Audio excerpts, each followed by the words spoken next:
আপনারা জানেন বাংলাদেশের বিগত ফ্যাসিবাদী সরকার আওয়ামী লীগ পরোক্ষভাবে ইসরায়েলকে স্বীকৃতি দিয়েছিল। কিভাবে? তারা বাংলাদেশের পাসপোর্টে ইসরায়েল ব্যতীত সকল রাষ্ট্র দমনের যে নির্দেশনা ছিল সেখান থেকে ইসরায়েল শব্দটি রিমুভ করে দিয়েছিলেন, প্রত্যাহার করে নিয়েছিলেন। তার মানে দাঁড়ায় তারা ইসরায়েলকে স্বীকৃতি দিয়েছিল, অথচ তারা বাংলাদেশের মুসলমানদের পক্ষে, সারা পৃথিবীর মুসলমানদের পক্ষে মায়া কান্নাও কান্ত।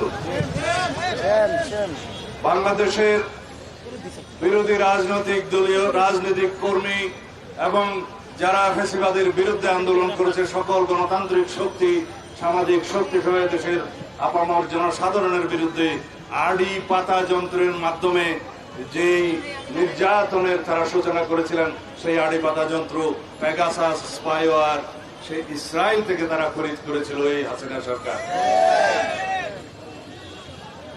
আজকে যেখানেই হাসিনা আশ্রয় নিন না কেন, বাংলাদেশের মানুষ সারা জীবন এই আওয়ামী ফ্যাসিবাদী ইসলাম বিদ্বেষী আওয়ামী লীগের বিরুদ্ধে এই ধিক্কার জানিয়েই যাবে যে তারা মুসলিম বিদ্বেষী, ইসলাম বিদ্বেষী, আলেম বিদ্বেষী, সারা পৃথিবীতে ইসরায়েল পন্থীদের সমর্থক ছিল।